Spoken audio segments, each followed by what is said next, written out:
ஐந்து கரத்தோனை போற்று, ஆனை முகத்தானை போற்று, மூஷிக வாகனனை போற்று, மூல பரம்பொருளை போற்று, சித்தி புத்தி விநாயக பெருமானை போற்று. குருவே சரணம். இணையத்தால் இணையமையில் எங்களுக்கு வணக்கம். இது மார்கழி மாத ராசிகளும் மார்கழி மாதம் சிம்ம ராசிக்கு எப்படி இருக்க போகுது அப்படிங்கிறத பார்க்கலாம். ராசிநாதன் அப்படிங்கிற சூரிய பகவான் என்ன மாதிரியான பலன்களை தரப்போறான்னு பார்க்கலாம். அதுக்கு முன்னாடி வரக்கூடிய முக்கிய விசேஷ தினங்கள் மார்கழி 1 டிசம்பர் 17 வருது. இது தேவர்களின் விடியற்காலை பொழுது. எல்லா கோயில்களிலுமே சிறப்பு பூஜைகள் நடைபெறக்கூடிய ஒரு மாதம் மார்கழி மாதம்.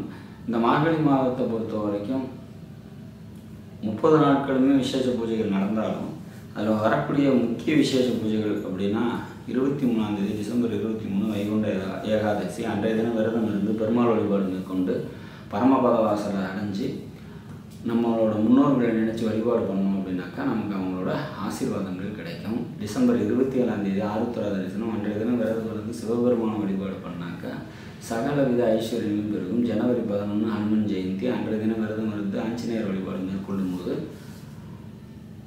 தடைகள்லாம் நீங்கி வெற்றிகள் குவியும் அப்படிங்கிறத சொல்லலாம். ஜனவரி 14 போகி பண்டிகை. இதோட மார்கழி மாதம் நிறைவடைகிறது. சரி, சிம்மராசியை பொறுத்த வரைக்கும் இந்த மாதம் எப்படி இருக்கும்? மார்கழி மாதம் அப்படின்னா ராசிநாதன் திரிகோணத்தில் இருக்கார். மிக சிறப்பான ஒரு அமைப்பு. பொருளாதாரம் நல்லா இருக்கும். தந்தைக்கும் உங்களுக்குமான கருத்து வேறுபாடு ஏற்படும். பொருளாதாரத்தில் உயர்வு ஏற்படும். குடும்பத்தில் ஒற்றுமை ஏற்படும். எழுத்து, டாக்குமெண்டேஷன், கமிஷன், புரோக்கரேஜ் சம்மந்தப்பட்ட தொழில் செய்கிறவங்களுக்கு நல்ல முன்னேற்றம் கிடைக்கும். நல்ல அறிவாற்றல் பெருகும். மாமன் வழி உறவினர்களால் நன்மைகள் ஏற்படும். உங்களோட 4ஆம் அதிபதி 4ஆம் வீட்டிலே ஆட்சியாக இருக்கிறது மிக சிறப்பான ஒரு அமைப்பு. தொழிலில் பார்த்திங்கனாக்கா முன்னேற்றம் அடைகிறதுக்கான ஒரு வாய்ப்பு. 3ஆம் வீட்டு அதிபதி 3லே ஆட்சியிருக்காங்க. அப்போ கம்யூனிகேஷன் தொடர்பான நன்மைகள் ஏற்படும். இளைய சகோதரர்களால் நன்மைகள் ஏற்படும். பெண்களால் நன்மைகள் ஏற்படக்கூடிய ஒரு மாதம் அப்படின்னு சொல்லலாம். லாபாதிபதி வக்ரத்தில் இருக்கிறதுனால கைக்கு சேரக்கூடிய லாபம் கொஞ்சம் தாமதம் வரும். ஆனால் கண்டிப்பாக கிடைக்கும். நல்ல லாபம் கிடைக்கிறதுக்கூடிய ஒரு மாதம். சொந்த தொழில் செஞ்சுருக்கவங்களுக்கு முன்னேற்றமான ஒரு சூழ்நிலைகள் ஏற்படும் அப்படிங்கிறத நம்ம எதிர்பார்க்கலாம். வேலைக்கு போயிட்டு இருக்கவங்களுக்கு வேலை எப்படி இருக்கும்? வேலையை பொறுத்த வரைக்கும் ஒர்க்லோட் ரொம்ப அதிகமாக இருக்கும். மன அழுத்தம் அதிகரிக்கும் அப்படிங்கிற மாதிரியான ஒரு சுச்சுவேஷன். ஆனால் இது எல்லாத்தையும் ஹேண்டில் பண்ணக்கூடிய சக்தி மாற்றலும் உங்களுக்கு நிச்சயம் இருக்கும் அப்படிங்கிறத உறுதியாக சொல்லணும். சரி, பொருளாதாரத்தை பற்றி கவலைப்பட தேவையில்லை. குடும்பத்தில் தேவையற்றமான கசப்புகள் ஏற்படும் அப்படிங்கிறத நம்ம உறுதியாக எதிர்பார்க்கலாம்.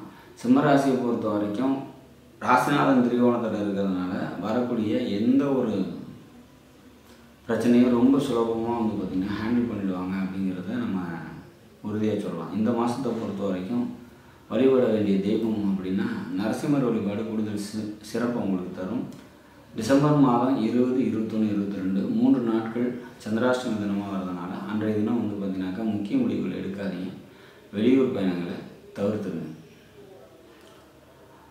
மற்றபடி சிம்மராசியை பொறுத்த வரைக்கும் பல நன்மைகளை தரக்கூடிய நல்லதொரு மாதமாக இந்த மார்கழி மாதம் நிச்சயமாக அமையும். நாடும் நாட்டு மக்களும் நலமுடன் வாழ நவகிரகங்களை வேண்டி அமைகிறேன். நன்றி.